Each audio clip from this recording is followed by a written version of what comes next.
All right, BSN for Pros. Welcome to another BSN Live for Pros live webcast. Thank you for joining me on this Friday. Today we have a special guest, one of my favorite people on social media, Benjamin DelGrosso. Welcome, my friend. How are you doing this morning? Doing great. You Yeah, know, I'm yeah, glad we no, I'm glad keep we it up. jumped on this quick because we usually we before we start these lives we're like chit chatting. We're like, we gotta talk, we gotta get on the lives. Oh yeah, man. Yeah, So no, what? I've had a coffee already, and now I'm working on some tea. Yeah. So what's going on, man? How's your morning going so far? Oh, it's going pretty good. Yeah. Yeah, it's awesome. I'm chatting with you now, which is great. Yeah. So let's talk about let's reintroduce everyone to you. So Benjamin Del Grosso is from Canada. So tell us about Canada. How's the weather in Canada right now, man? Not too bad right now. We don't. So where I'm located, we don't really get a lot of snow. So we're not like the typecast rest of Canada. The other thing that we basically end up having is what do I want to say here? It's going anywhere from usually 5 degrees to 20 degrees at this time of year, so it's not too bad. We get a little bit of rain, but other than that, it's pretty awesome. Pretty awesome. And we see your awesome background right there. What's your business? What do you do in Canada? What are you doing out there? So yeah, so basically, I run and operate Safe Drive Solutions. We're dash cam specialists, so we go direct to clients' houses. We install dash cameras in vehicles, which is a recording device in a vehicle. So if you have an accident, it'll record the accident. If you are, like, say, an Uber driver or Lyft driver, it'll record the interior of your vehicle as well. So if you have any challenges going on while you're driving, we educate clients on how the dash cameras work. And we're 100% mobile. So we don't have a brick and mortar store. We're not like your typical, we're 100% e-commerce and mobile. So we go direct to clients' houses in Greater Vancouver area in Canada. So that means that when someone orders or when someone orders a camera, you'll go to their house and you'll put it in, right? You'll install it. That's the whole Yep, deal. that's Uh, correct. how important is that? Like I know this is something you see. You go on social media and you go on like TikTok, you go on Instagram, and you see a lot of dash cam videos all the time. So this is something that's very popular right now. But how important do you believe that this? I mean, I know you believe is important, but for the consumer or for someone that's interested in the product, like interested in what your product and service is, like how important is that, especially in like if they're an Uber driver, maybe a truck driver, or someone out there mostly commercial drivers, right?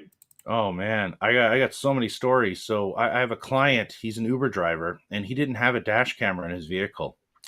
And up here in Canada, well, until recently, there was a mask policy. Everybody had to wear a mask everywhere you go. So, people get in and out of his vehicle, and some people wouldn't wear a mask, and he didn't care. It wasn't a big deal to him. Like, sure, if you don't want to wear one, don't wear one, right? He didn't want to get into any issues. What ended up happening is they would report him to Uber saying, they weren't wearing masks, and then they would take his fare away from him. So he wouldn't get paid because he wasn't enforcing the provincial policies.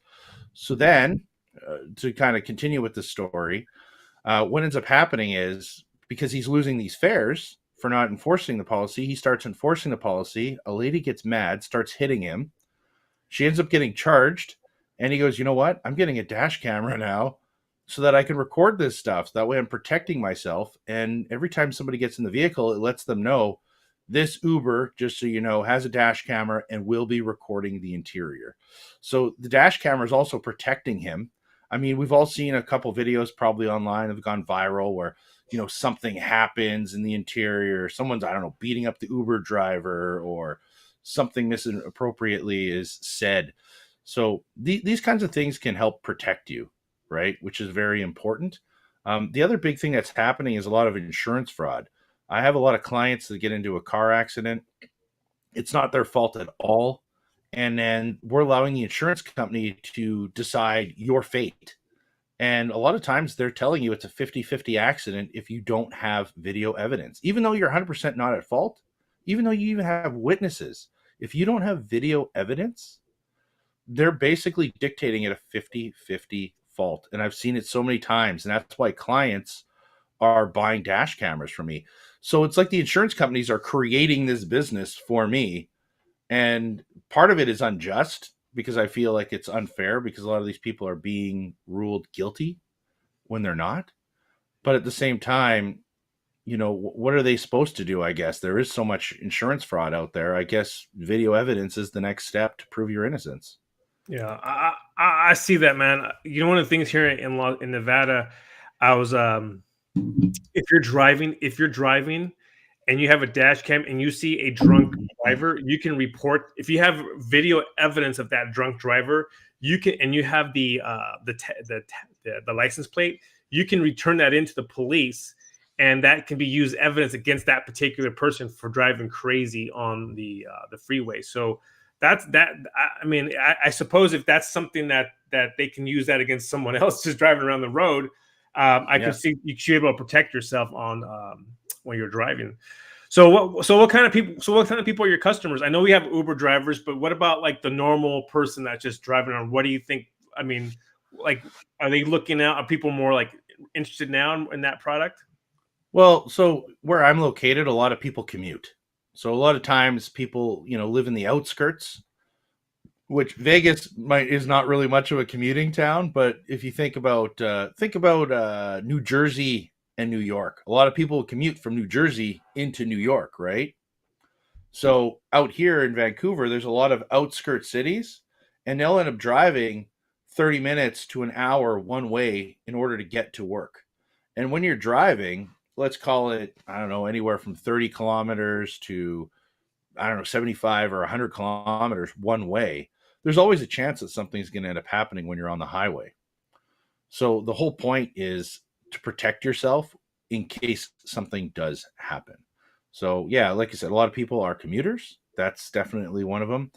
Trying to think. Also, you have the soccer moms, or dads that are dropping their kids off at school every single day as well. You want to protect yourself and monitor. I And think this would be good for kids, man. For your because I have a 17-year-old man. Now I'm like thinking about it. I'm like, man, I should have probably got one of those for her because we have on their phones we have monitors to monitor our kids to make sure they're not doing anything crazy on the devices, and oh just yeah, to make sure that like they're going to school or they're going here. But I think that dash cam is a very, very smart idea to monitor your kids, especially teenagers. yeah. Funny story from yesterday. So a lady who I did a vehicle for, I said, do you want the audio recording on? She goes, to be honest, yeah, I actually do want it on. And I go, okay, sure, no problem. Why do you want it on? She goes, well, because she has like two little kids, right? Like 2 year olds. And she goes, the conversations that go on in the vehicle are just hilarious. So I'd love to catch them on dash cam just so that she could share it, right? Because you can't just whip out your phone and start Yeah. recording, right? So, which is not normal for me. I didn't expect that, but yeah. And then when usually a lot of the dash cams, do they have like a SD chip, or is it in the cloud, or is it run on the data? Like how do these run? So Like typically, yeah, they all have SD cards built into Mhm. them. Well, not built in, sorry, that are external, and usually anywhere from a 16 gig to a 512 gig can be put in there. And yeah, if you can either, and usually the majority of the North American market, everybody likes a Wi-Fi app. So you use an app on your phone, you log in, you download the videos direct to your phone, and then you can share it to the socials. You know, put it on your TikTok or your Instagram. Yeah. Speaking of TikTok and Instagram, Benjamin and I he'll send me like we'll talk about social media marketing. We'll just have about conversations about growing our Instagram, growing our Facebook, and you do a lot of marketing on your Instagram, and now you're doing it on so you're doing Instagram, you're on Facebook, you're busy on LinkedIn. I know that. What's the strongest platform for you for social media? I would say the strongest is LinkedIn, but even like again the other day, I sent you. This guy made this whole video of, hey, we could take your YouTube and we could take your Instagram and bring it to the next level. And it's funny because it's all stuff that you keep telling me, like, hey man, you got to take the videos and you got to make small snippets and put them on the Instagram. And I'm like, yeah, dude, I know. So right now I'm just doing social media to show relevancy. So right now a lot of people do social media. They spend a lot of time on it. Myself, I'm only spending a few hours on it a month. And unfortunately, now I've made a huge investment in some video editing software, video editing equipment, I guess. Mhm. And it should be arriving today and tomorrow. And hopefully I'll start doing those short videos that you keep bugging me on, telling me I need to do this to get more relevancy. And I needed to have the dash cam videos and start sharing a lot more of these dash cam videos on the socials to give more awareness to clients as well. You should do a dash cam video of yourself. I was telling you need to do a dash cam video of yourself with the camera, with one of your cameras, and then tell them, hey, I'm recording on this particular, do you like what you're selling? And then do the camera, say, hey, and you're just driving around and you're talking about like why the dash cam or whatever's happening, and then do an out. And then I know this is going to be a lot of work. I know you're like, oh, not really. But you could do a camera here, and then you have and then you're like showing your drive, and then you're showing the drive and where you're going in Canada. You're like, oh, I almost hit that dog. Dude, I got it's on my list of things I'm supposed to do here. I got this. No, seriously, straight up, man. I got this little camera here. Is 180-degree wide viewing angle in the interior, right? And it records obviously audio as well, because this is one of the Uber driver packages. And I have to make videos of this. So literally I can have myself driving around talking about what it's like driving, and I can switch between all the different cameras with the audio going. So yeah, no, that's an awesome idea. Yeah. Usually I just keep my mouth shut. No, you'd be great at it. One of the things I was gonna talk to you about was the short video. Short video is very popular. I think it's because of the attention span, like Instagram Reels, TikTok, even Facebook. I noticed that when I do at least 30-second, 15-second video on social media, it does get more engagement. It just gets more traction. Versus like long video. I think people just like their attention span isn't very long. No one's going to sit. I think very few people are going to sit and watch a 30-minute video unless they pay for it. And even with that, how many programs have you paid for? I'm like, yeah, I'll buy that. And then like, I go, this is great. And then like, I don't go back to it. I'm like, oh man, I need to go back to that video. Oh yeah, no, man. I don't know right now. Yeah, I need to work on shorts 100%. Not gonna lie to that at all. I mean, I have a podcast that's 40 minutes to an hour and 10 minutes an average episode. Mm-hmm. And I need to start creating shorts for that so that people get a better idea of what we're talking about, which is talking about customer experience. Yeah. But a lot of times it gets confusing or lost in translation of, well, what's this podcast about? And anyways, I hope to solve all of that very soon. I think it'll grow. One thing when I first started is called mastering your message. And once you start mastering your message, the more you talk and you're out there exposing yourself, and you're not exposing yourself. Don't expose yourself. I mean, just but we're out there. You're out there communicating to your crowd. You're talking, exposing yourself. Oh my God. You have to be you start formulating your message. It starts to get stronger and stronger. And it, like, for me, it wasn't about, I know I'm a strong salesperson. I know I'm a strong, I've always been a strong salesperson, a hard worker, but what was my skill? And then I started coming together. Like, I think when we talk about customer service is a form of networking, I believe. Like, when the way you treat people and talk to people is being of service to people is a form of relationship building, and relationship building is a part of customer service, and that's part of networking. And you'd be surprised that I'm sure with the customers that you've had, because of the great service you've built great networks from that. Well, so I just want to say, are you a salesperson or are you a customer relationship builder? That's kind of the because I think you're a customer relationship builder, because what you're doing is you're building a relationship with that client and selling yourself that you do actually care about them, right? Because I think a salesperson kind of gets lost in translation, because if I just sell you something, hey Ben, blah blah blah blah. Here, I want to sell you this dash camera, and I sell you a box, and then you contact me. Let's call it in 3 months. And I'm like, who are you again? Oh, sure. You want to buy another dash cam, right? But I have clients contact me. Like for instance, I had a client contact me 6 months later, and he goes, "Oh, blah blah blah blah. Do you know?" I said, "Oh yeah, yeah. You're the wife. Your wife has a Corolla. You guys live here. You have this certain back area." He's like, "Yeah, yeah, yeah. You remember all that?" I'm like, "Yeah." Why? Because I care about my clients. So I remembered exactly all the little things, little details about the house and where they were located. I remembered his wife. I'm like, yeah, and your wife, she didn't buy the dash cam for me. She actually bought it from Best Buy at that time because she wasn't sure because I was a new company, and that's fine. And he's like, yeah, you remember all of those details? It's like, yes, because I do care. Like, and I think that's the big difference between a salesperson that just wants to move a box and somebody who's building relationships with their clients. No, I totally agree, man. There's one thing that And I we know you care about your clients, no, we man. do, I've we do. watched you on No, social media, dude. no, we do. We care about the people that because we want to. When after so many years, I think I had this conversation last night. I was yesterday with another guest. Is that we? It comes to a point when I first started in sales, it was we just want to push it through. We just want to push it through. We want to Oh make yeah. money. We're like, okay, great. But then there's a point where the headaches, certain headaches started coming. Like there's this like what you put out comes back in. So there was returns, customer issue, client issues, all these little things that would come because I was just selling it, right? I wasn't servicing the client. I wasn't giving the relationship, or a customer wouldn't come to me directly. They would go to the manager.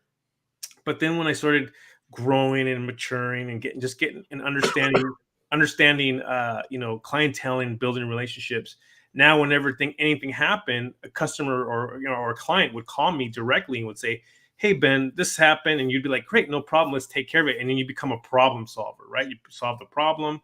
And now that became from what it could have been something really, it could have turned really ugly, but it turns into a beautiful thing because now you have a customer for life or a client for life, or you have a friend for life, or you have that connection for a long time. Because they know that you're going to be the one that's going to solve it for them.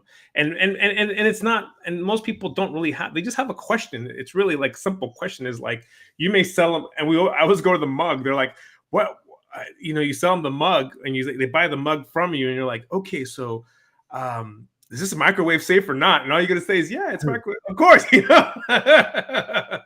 I put it in the dishwasher? You're like, yeah, of course, no problem, But rather than then going in and said, oh, I don't know, they have doubts, they don't know, or they'll go on Google or something and like, oh, it's not, So that's just an example of clienteling, right? I'm sure you have the same situation when people have like, you sell something and you have people ask you questions left and right. I had a client here recently. I did 4 other vehicles for him. And he goes, you know what? I want to do this different dash camera than all the other vehicles, right? I really want to do it. So he did it. And then he messaged me saying, I'm just not 100% happy with it. Because it completely operates completely different than the other dash camera he's used to. And I'm like, okay, that's fine. Sure. Like, what do you want to do? You want to exchange it? You want me to, what would you like to do? And he's like, you know what? I just kind of want to do the other ones. So, okay, sure. And he kept pushing me for like, what price? And it wasn't even about the price. I just wanted to get him taken care of. I said, let's get you taken care of ASAP. Let's get you, fixed up. So I ended up meeting him. I took care of it. And all I charged him was the difference between the 2 dash cameras, because I already took care of him for all these other vehicles. And to me, it was kind of like buyer's remorse. It was like if you go and buy, for instance, the other day, I bought some new computer monitors and they just were not what I was expecting them to be. So I returned them. Nobody's charging me extra. So he kept saying, well, are you going to charge me labor to change it out? I said, no, you know what? It's not about that. The way I look at it, you didn't get what you were expecting, and that's fine. I'm just going to take care of you. I'll charge you the difference between the 2 cameras and move along. And he kept saying, well, no, you charge me some labor, charge me this. It wasn't even about, charging the labor. It was just about making sure, let's get him happy. Let's get him the product that's going to keep him happy, and let's move forward, right? That's really what I want at the end of the day. Yeah, I agree with you, my friend. That's something where, um, you're working hard. Your customers are working hard. They're to make their, and you don't want to be that guy that takes their money just for something an easy. 'Cause we already know, man. How many times have you gone to them? Like they'll charge you what, $50 to change a headlight or something. You're like, oh, Well, so we already know how the world works right now. I mean, there's so many surcharges and little charges here and there and there, and then all it does is take you a extra minute or two to do something, like do it right, and people will appreciate that. yeah, I mean, it was 30 minutes of my time to get it changed over. And real big picture here, let's say he already is happy and the rest of his family's happy with all the other vehicles. So you know what? He's probably going to give me a whole bunch of referrals as a result of just the good customer service, the great experience. And because of that, it's going to more than pay off tenfold just by the referrals. But if I focus on just the dollar and that transaction, right, which is what the podcast is about, is are you running a transactional business or a customer experience business? And if I'm running on the transaction, I'll go, oh, okay, well, I'm not really making any money here. I'm just charging them the difference between the dash cameras. Well, I better charge them 100 or 150 bucks labor. Well, then that's going to turn into a sour transaction. And now this raving fan customer already that got all these vehicles done, is extremely happy, might get a little sour, like, yeah, I kind of feel like you didn't give me. And what's the point of that? I don't want to run my business based on one transaction. I want to run it as a customer, like a focus on customer experience, right? So, yeah, what do you think? I think that's great, bro. No, I think that's a great model. I mean, like I said, we like, it's like the cable company, like they charge you, they'll charge you for every little thing.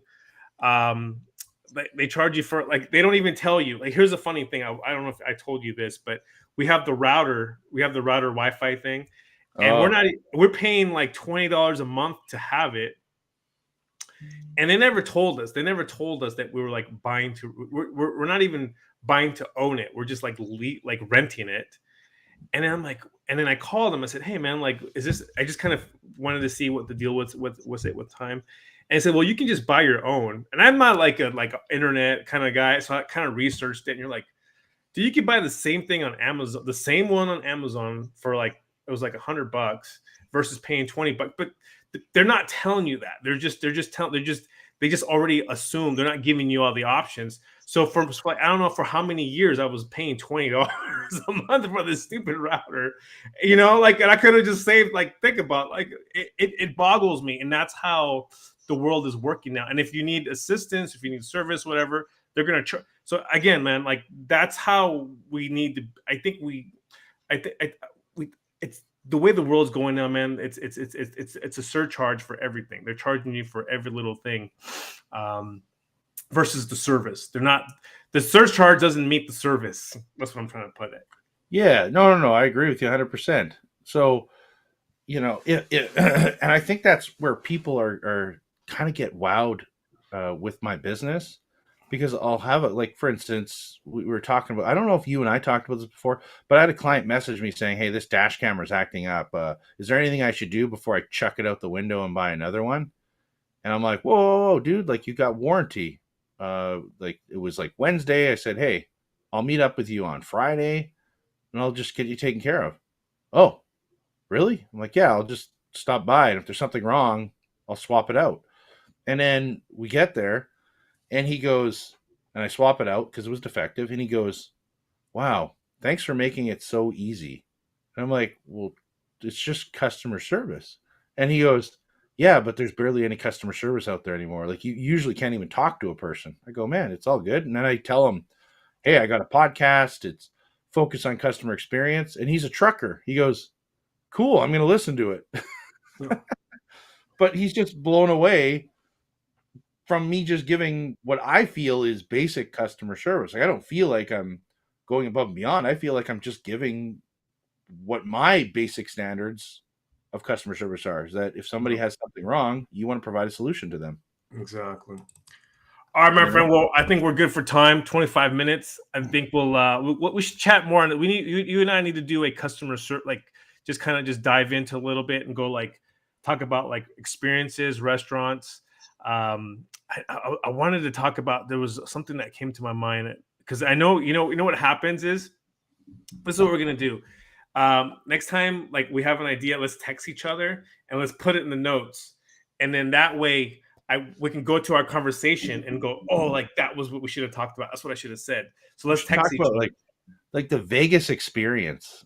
You know, man, like Vegas is the worst, going, bro. Vegas is the seriously, worst. dude, going and They seeing charge you for everything. a No, Cirque du Soleil show in Vegas. I've seen like man, oh dude, I've seen Cirque du Soleil shows in other parts of the world. Nothing compares to Vegas. So if you got the money, spend the money because you will never experience it like that anywhere else. yeah, Las Vegas. Las Vegas Dude. has probably one of the best. They just, it's funny. My daughter, my middle one, she's a what do you call it? She's a theater girl. She likes to go to like musicals and things like that. And I remember when Phantom of the Opera used to be at the Vegas, and it was an amazing show. I'm telling you, like it was called Phantom, and it was like this really. It was probably I don't know, like the place probably originally like 3 hours long, but it was dialed down to like 45 minutes to an hour, and you just got all the good songs. You got the idea of it, and I'm like, cool, I love that show. And I was making fun of my daughter. Yeah, I've seen Phantom of the Opera. I've seen Phantom. She's like, no, Dad, that's not the real one. That's the Vegas one. I'm like, no, but Vegas is good. Like, you gotta understand, like the Vegas show, you gotta sit. Like, it's cool to see it. Like, you're not gonna sit there for 3 hours going, okay, is it over yet? It's like you're sitting there, you're like, wow, like I can't believe this is gonna happen. So, Oh yeah, man. all right, brother. You enjoy your day, man. Thanks for jumping on, and let's have another conversation. Let's try to do these more on like Fridays, or try to get you more on the show. All right, brother. Okay, thanks.